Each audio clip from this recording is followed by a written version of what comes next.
While there, we spoke to a grand spectrum of people of all ages, all professions, all religions and none, who were all communicating to us how excited they were to be getting involved in this festival of democracy. And it can only be described as that because in the streets, it was almost like a carnival atmosphere, and it was absolutely electrifying to see this. And it was thrilling to be a part of that experience. We were jostling around in the boiling 40-degree heat. I was dripping, but you know what? It was great fun, and the people have been so warming, so welcoming, and we're just so happy to be here. So my second question to you, that how do you see the coverage elections or India in general? Do you think the India in real is different from the picture painted by the West? Look, I think it's time to say enough with the India bashing. Down with the anti-India Bakwas. We need to come here and tell the true positive stories of New India. On the ground, reporting, we're seeing it with our own eyes. Unfortunately, a lot of the narratives that exist in London and across Europe are negative stories about India.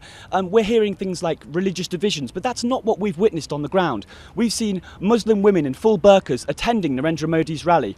We've seen examples of the pluralism of this great and wonderful nation. Look, we're here to level up the British media's coverage of this nation, and we're here to get to the truth and find some real facts and bring them home to London. Do you find anyone, your friend, who is writing multiple stories about, anti-India, anti-Prime Minister Modi on field in India? I think so. And look, we were with Shashi Shekhar a couple of days ago, who's a very well-respected Indian broadcaster.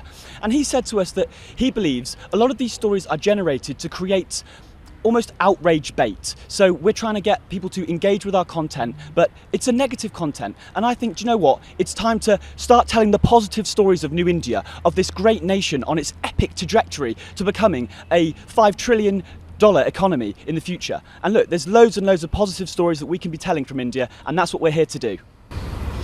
My last question to you, narrative built about India in the Western media usually seems to be second-hand and fed to their reporters by others with anti-India agenda. How is affecting the perceptions about India in those countries? Unfortunately, the perceptions of India across Europe and the West are not good. And this is because we are being fed negative stories from the press. And it's a shame because actually people need to come here, see it with their own eyes, live it, breathe it, meet the people, speak to people on the ground, and you'll be seeing that, New India, global Britain, we can be a force for good. Together, we have shared culture, shared language, shared heritage and shared history. The future, it's in our hands. Look, what's happening is the British media are attempting to simplify something that's very complicated. And they're attempting to say that Modi, he doesn't like Muslims. But it's not as simple as that, because we're talking about specific illegal immigrants coming from places like Bangladesh and Myanmar, okay? But they're tarring him with one brush. They're saying Modi is anti-Islam. But actually, when you get out there, when you get on the ground and you speak to real Muslims, when you speak to Hindus, Sikhs, and people of no faith at all, you will see that India is accepting of all cultures, all religions. And that is the absolutely fantastic thing about this place.